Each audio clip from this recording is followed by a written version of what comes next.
issue, and every gay person is different. And I think that to speak the church, the black church or white church or any kind of church you want to call it, are all the same is totally. I'm okay because I never told you I was perfect. That's why T.D. Jakes was there,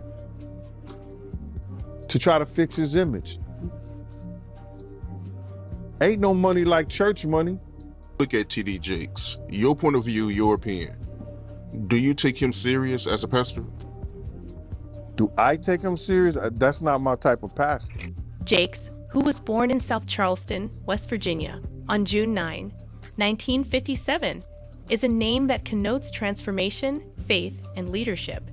He is among the world's most well-known preachers, writers, filmmakers, and inspirational speakers. Jakes is a well-known figure whose spiritual impact goes well beyond the pulpit as the founder and bishop of the Potter's House, a megachurch in Dallas. He is one of the most well-known religious figures of the 21st century, with his ministry reaching millions of people worldwide through books, sermons, movies, and television shows. T.D. Jakes was raised in a working-class household where hard effort and humility were valued in everyday life. His mother, Odette Jakes, was a school teacher, and his father, Ernest Jakes, had a janitorial company. Despite their lack of wealth, their home was characterized by discipline, love, and a feeling of responsibility. Being a close-knit family, T.D. Jakes' early years were impacted by his father's struggle with kidney disease. Ernest was diagnosed with the sickness when Jakes was still a teenager, and it got worse over time. Since Ernest's illness necessitated ongoing care, this diagnosis signaled the start of a difficult time for the family. It became clear as the illness worsened that the family would have to come together to help their father. Still a young guy at the time, Jakes assumed the role of one of his father's main caregivers. In addition to molding Jakes' character, the adversities of his early years strengthened his conviction that perseverance and a strong work ethic are crucial. He learned how to handle conflicting expectations and overcome trying situations by juggling caregiving and education. He discovered that working hard meant not only reaching one's own objectives, but also meeting obligations to others. Even though his journey was not without difficulties, Jakes sensed a calling to ministry at an early age. He was brought up in a Christian home in South Charleston, West Virginia, where religion was a big part of everyday life. Jakes began his ministry by preaching at local small-town churches with storefronts. Jakes was able to refine his technique and spread the message that was burning in his heart in these tiny places, which frequently had modest congregations. Small, modest places of worship, the storefront churches were frequently found in working-class or underprivileged areas. Jakes infused each sermon with a potent and transforming spirit, even though the surroundings were straightforward. Jakes immediately distinguished himself with his preaching style. His messages struck a deep emotional chord with people because they were genuine and full of passion. Jakes had a talent for engaging people and making difficult spiritual ideas seem approachable and relatable even in his early years. He addressed topics that were important to people, including relationship problems, family struggles, financial difficulties, and personal growth. His sermons focused on the idea that each person has a divine purpose, the value of personal accountability, and the ability of faith to overcome adversity. Jakes' teachings were firmly based on the strength of faith. He underlined that faith was a transforming force that had the power to alter lives, not just a set of beliefs. He frequently illustrated how faith might enable people to overcome the most difficult obstacles by using anecdotes from his own life, biblical tales, and real-world experiences. Jakes taught people that faith could help them get through their hardships and lead to a better future, regardless of whether they were coping with illness, financial challenges, or family issues. Another important area of Jakes' early ministry was relationships, especially those in marriage and families. He recognized that strained or broken relationships were the root cause of many people's emotional and personal problems. Jakes stressed the value of wholesome, caring, and open relationships in leading a meaningful life, drawing on both his own experiences and his understanding of the Bible. Personal development was a recurring theme in Jakes' early sermons. He urged individuals to take charge of their life and make an effort to improve themselves. He preached that people might overcome their own limits, realize their God-given potential, and accomplish their goals by having faith. For people who felt stuck in their situation or thought they couldn't accomplish their goals, his teachings on personal growth were especially motivating. Jakes felt compelled to establish a new spiritual home in 1996 after years of preaching and growing his ministry in West Virginia before moving to Texas. Now a location where individuals from all walks of life might go to find spiritual development, empowerment, and healing. He established the Potter's House in Dallas, Texas, with this goal in mind. Jakes' church was named after the biblical concept of God as a potter who molds people's lives with love, grace, and discipline. Much like a potter molds clay, the Potter's House Church started off with perhaps 50 families, but it expanded quickly under Jakes' direction and vision. Thousands of new members were drawn to the church by its many ministries, lively preaching, and welcoming atmosphere. The church became a location where people could find both practical and spiritual help because of Jakes' emphasis on resolving real-life difficulties like relationship troubles, financial stress, personal development, and spiritual progress.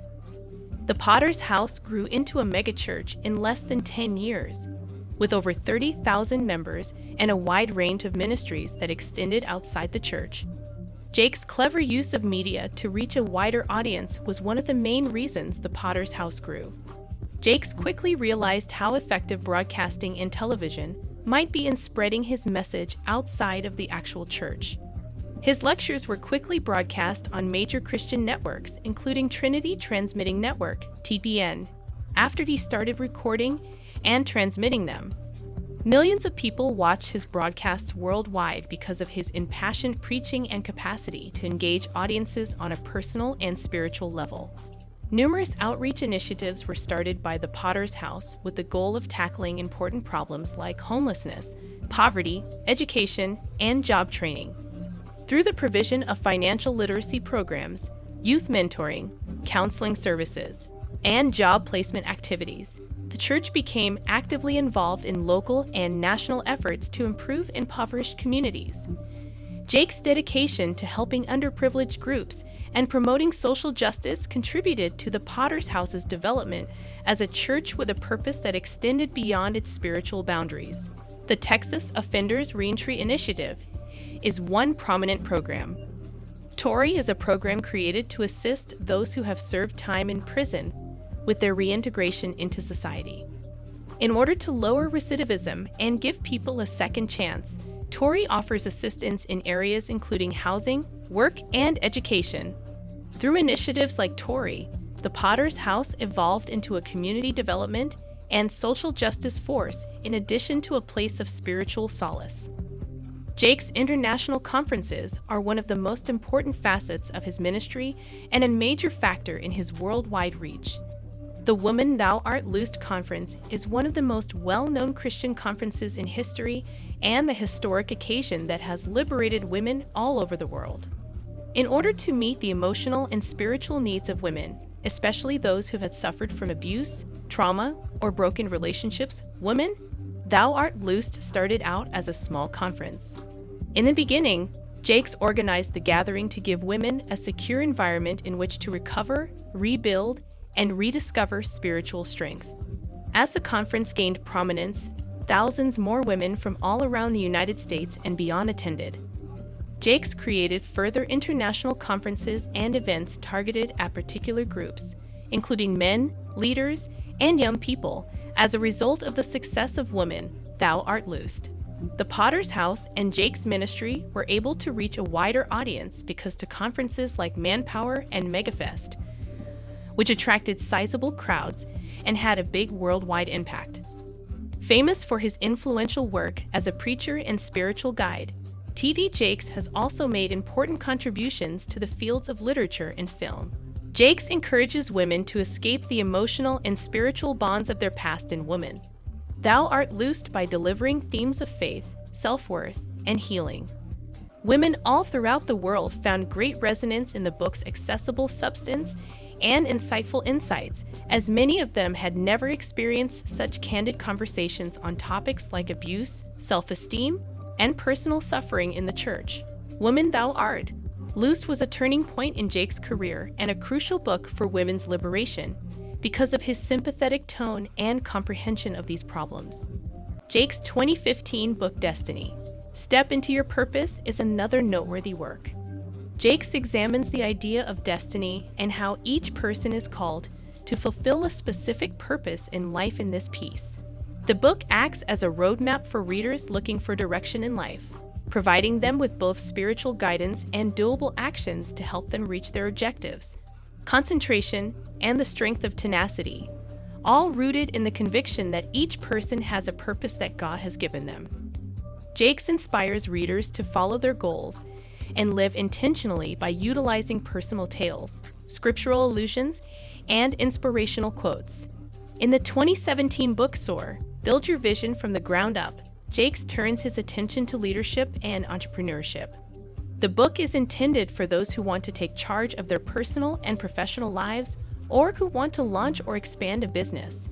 By utilizing both spiritual and pragmatic guidance, Jakes offers readers a roadmap for attaining prosperity while maintaining a strong religious foundation. The book offers advice on how to overcome obstacles, take chances, and create a sustainable future to aspiring entrepreneurs and leaders. Soar is a must-read for anyone who wants to realize their dreams, since it blends Jakes' inspirational tone with practical guidance. T.D. Jakes is a successful author who has also dabbled in filmmaking, utilizing the medium to spread messages of faith, healing, and perseverance. His cinematic films frequently focus on the value of community and family, the strength of faith, and overcoming adversity. As an actor and producer, Jakes has brought his distinct vision to the big screen, making movies that tackle contemporary themes and inspire viewers. The 2009 movie Not Easily Broken, which was based on T.D. Jakes' own book, was one of his first attempts at making movies. The movie, which was directed by Bill Duke and starred Morris Chestnut and Taraji P. Henson, is about a married couple who are having problems in their marriage. Love, commitment, and the value of faith in overcoming marital difficulties are among the topics covered in the movie because it accurately depicted the challenges that many couples encounter and the part that faith may play in healing and reconciliation. Not Easily Broken struck a chord with viewers. The film received accolades for its powerful performances and endearing message, especially for its examination of how, when faced with faith and commitment, adversity can either strengthen or destroy relationships. Jakes produced the faith-based movie Miracles from Heaven 2016, which starred Queen Latifah and Jennifer Garner.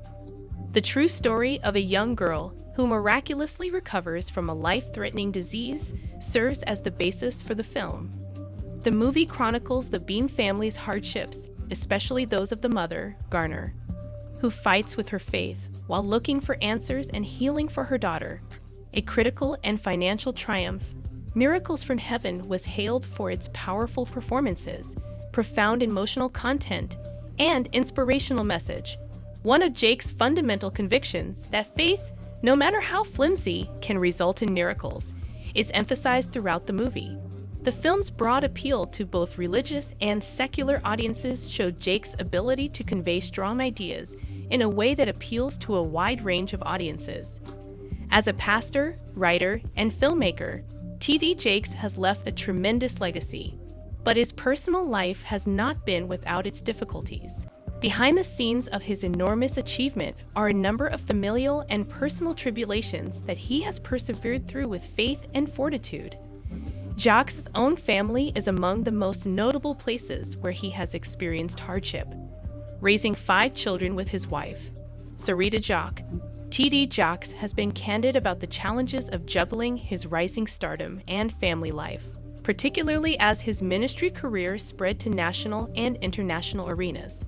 Sarah, Jermaine, Cora, Jamar, and Thomas Jakes Jr. are the 5 children of T.D. Jakes and Sarita Jacques, who were married in 1981. The media's interest in T.D. Jakes' family increased along with his ministry. From a young age, the Jakes children were under public scrutiny, despite growing up in a Christian home with one of the nation's most well-known pastors as their leader. In addition to their local community, a worldwide audience watched their lives, curious to see how the offspring of such a well-known spiritual leader would handle life. Jacques has discussed the particular strain of parenting in such a public setting. Stress was frequently brought on by the high demands made on the family, especially the kids, to maintain a particular standard of perfection. Even though they made an effort to keep things normal at home, the publicity highlighted their parenting styles and the behavior of the kids. Sarita and T.D. Jakes put a lot of effort into protecting their kids from the negative effects of celebrity. However, it became increasingly difficult to do so, as their father's prominence and influence increased. When Sarah Jakes Roberts, the Jakes family's daughter, became pregnant while still a teenager, it was possibly one of the most difficult times for them. Due in large part to her father's well-known status as a pastor, Sarah's pregnancy at the age of 14 not only caused her mental distress and perplexity, but also garnered significant media attention. The family suffered a personal setback when they learned she was pregnant, and they were abruptly and severely thrown into the spotlight. It was a heartbreaking circumstance for T.D. Jakes. Jakes had to deal with the emotional challenges of helping his daughter get through a trying and well-publicized period as a father and a preacher who taught on faith, morality, and family values. It was a very private and public experience, with many speculating on the family's reaction and the potential impact on Jake's standing as a spiritual leader. Later, Sarah herself spoke her tale, empowering other young ladies who have experienced the same hardships. She later became a very successful pastor, author, and motivational speaker.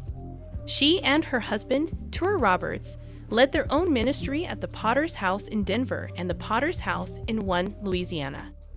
Resilience and self-transformation are demonstrated by Sarah's path from a teenage mother enduring hardship to a well-known religious figure in her own right.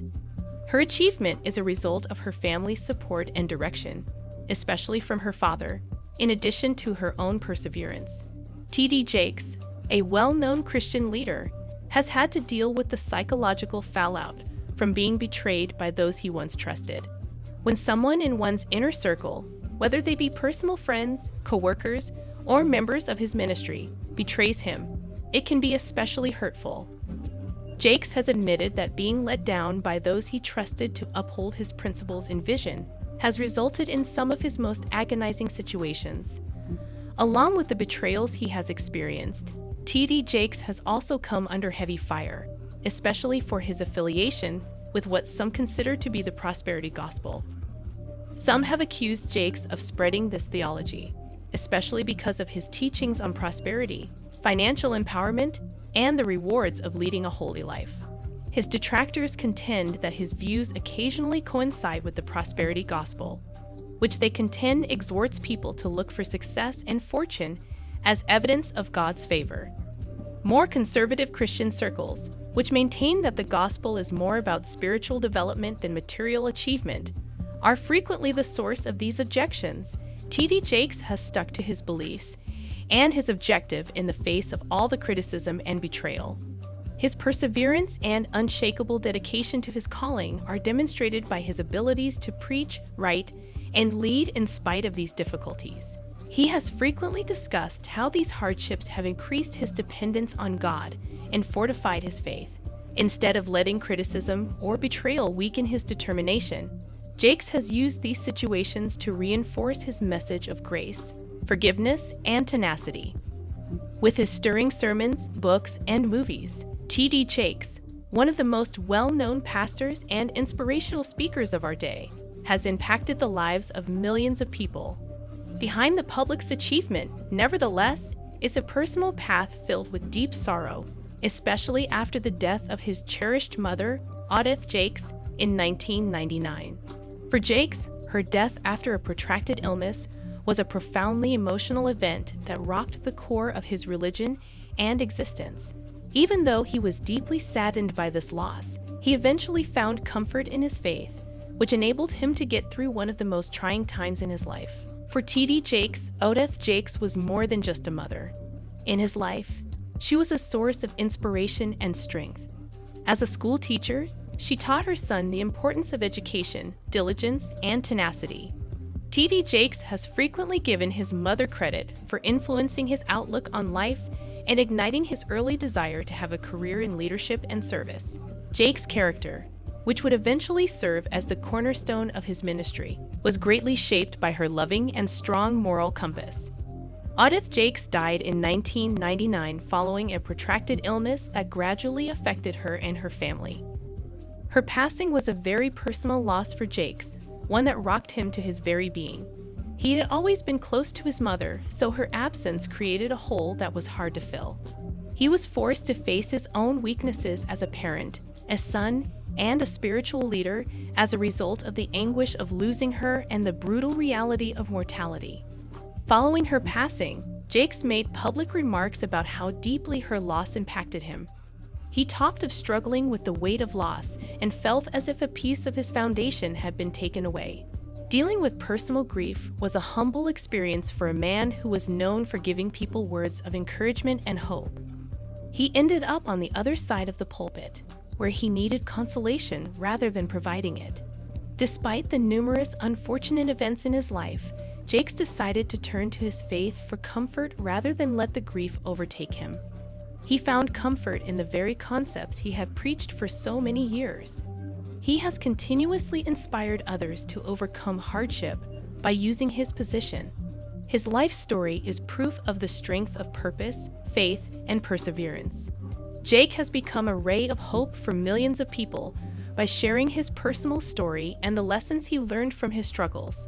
He has demonstrated that despite extreme adversity, it is possible to overcome it and find purpose in the struggle. No, it appears that Beyoncé has had enough of Jaguar rhymes talking about her. Additionally, it appears that she is thinking of filing a lawsuit against Jaguar. Given that Jaguar has been leaking a lot of information about Beyoncé and her husband for years, it's really not that shocking that Beyoncé would sue the company. Not just the ordinary type either. I am referring to the spicy variety of tea. The streets are now saying that Beyoncé might be attempting to silence Jaguar in order to protect herself, especially since Beyoncé is currently under a lot of scrutiny for her relationships with Diddy, and Jaguar recently made some really strong comments about Beyoncé unaliving people. Because Beyoncé is finally fighting back, and she's fighting hard, you girls had better be ready for this.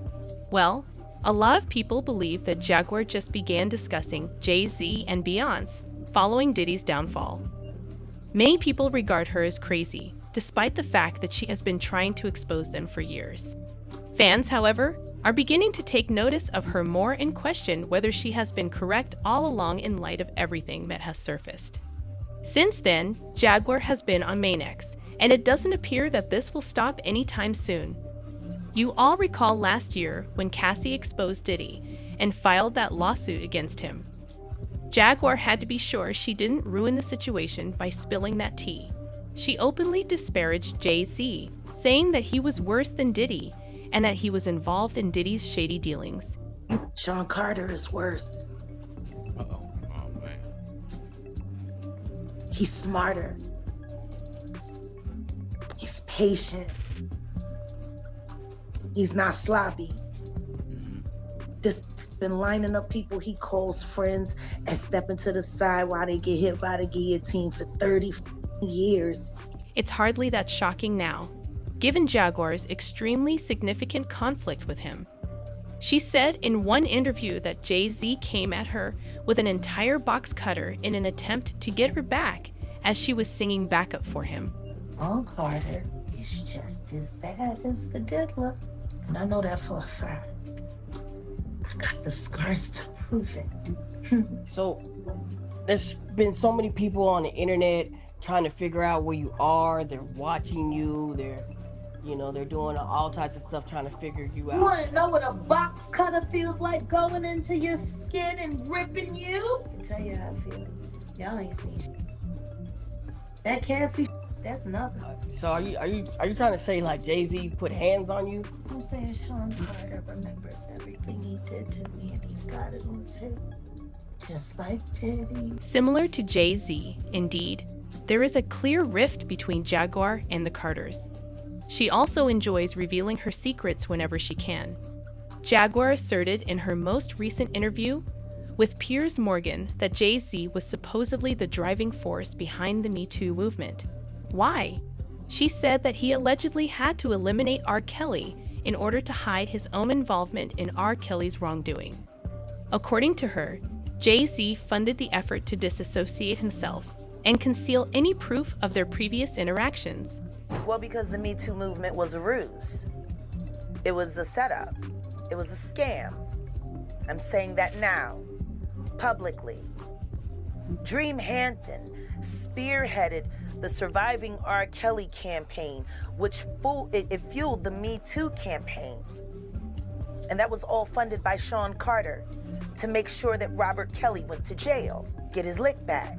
Why is nobody understanding that Dream Hampton was being financed and ran by Sean Carter? They were able to go and get all of these witnesses because he was there with Robert Kelly. How does Jay-Z sit down with Gayle King and she not ask him one question about the intersection between him and Aaliyah and Robert Kelly? This is insane that people keep refusing to see what's right there.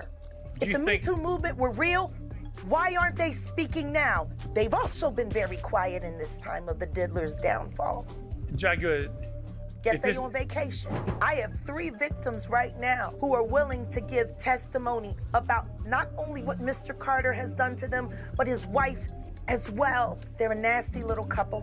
They do nasty things. what do you think happened with Kim Keeping people against their will, putting people on planes while they're unconscious, just like Aaliyah got on that plane, unconscious. There's a lot of things that people don't want to talk about. Pierce. Jaguar made the claim without holding back. She said what she said. As previously stated, there have been persistent suspicions for years that Aaliyah's death was the result of foul play. Supporters have consistently linked the Carters to the incident, claiming that Jay-Z's purported fixation on Aaliyah caused Beyoncé to become envious. Aaliyah was married to Jay-Z's close friend R.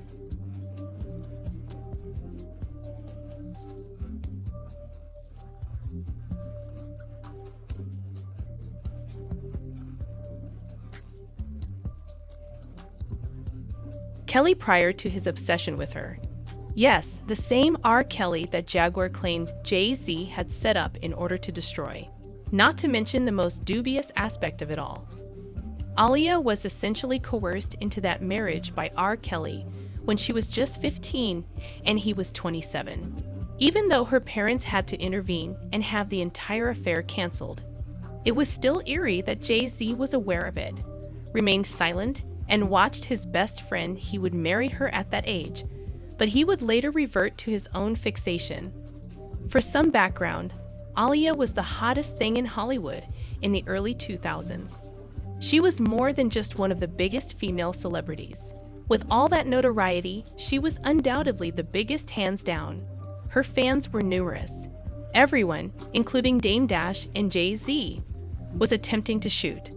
There was always some tension between the two, but when they started vying for Aaliyah's attention, baby, things became even more tangled, and Jay-Z betrayed Dame in the most horrible way imaginable. Without warning, he sold out the record label. Aaliyah was certain that she was that girl, and she had no intention of letting anyone forget it. Sis enjoyed the attention, played the field, and socialized with a variety of males, but she never fully committed to any of them. It wasn't even about getting physical, according to reports. She simply cherished the attention and all of the accompanying presents. Both Dame Dash and Jay-Z were attempting to win her over, knowing that the other was doing the same thing. Their relationship was akin to a silent contest in which they were both vying for Aaliyah's favor. Is the same girl being pursued by two friends? Yes, that is always a recipe for disaster. We've witnessed this far too often, and it always ends badly. Needless to say, envy set in quickly, and Aaliyah was not helping. She was living her best life, going on dates with both Jay and Dame, and they were likely constantly giving each other the side eye. As you are well aware, Jay-Z does not take no for an answer, so it should come as no surprise that things quickly took a turn for the worst. However, when Aaliyah ultimately made the decision to date Dame, things went south. What's the kicker? Dame didn't even directly inform Jay-Z. Jay nevertheless learned. Since everything happened at a 4th of July celebration, where everyone was. Awkward much? You know this is gonna be hard for me because he was throwing, his friends were laughing at him. Oh, that's funny. Yeah. I might have a up question since we're talking about Aaliyah, and ignore me if it's too much. But do you have any opinion on the R. Kelly situation? Do you think he got railroaded, or he's where he belongs? Dame even acknowledged that he knew Jay-Z would make things tough for him coming forward because Jay was so angry. There was actual tension. What are your thoughts on the R. Kelly case? Do you believe that he was railroaded or that he is in his rightful place? Yes, I believe he belongs there. Jaguar naturally writes assertion that Aaliyah was the primary cause of the rift between Jay and Dame fueled the flames. She claims that Jay's bitterness about losing Aaliyah to Dame essentially destroyed their friendship. It sounds like a textbook example of envy gone haywire, to be honest. I think everybody that knows Sean Carter knows that he will slump anyone in any relationship for $1. Look at how he did Dame. Like, I don't give a if you wanted to get away from your homie, if you wanted to get away from your partner, but to do it the way he did it, it's malicious. But maybe that was because he was the girl that didn't want you. The streets were still persuaded that Jay-Z had strong affections for Aaliyah, even after he moved on to Beyonce after the whole Aaliyah incident. The fact that Beyonce and Aaliyah were already in fierce competition at the time didn't help either. Things were made even more chaotic by being entangled in that strange love triangle. Beyonce then gained both the status and the man after Aaliyah sadly died in that plane tragedy. Because Aaliyah's death was so preventable, the circumstances surrounding it remain murky to this day. The shady aspect was that the music video shoot was originally scheduled for Florida, but she was actually in the Bahamas filming it.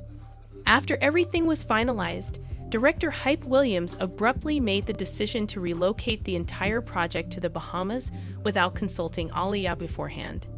Isn't that suspicious?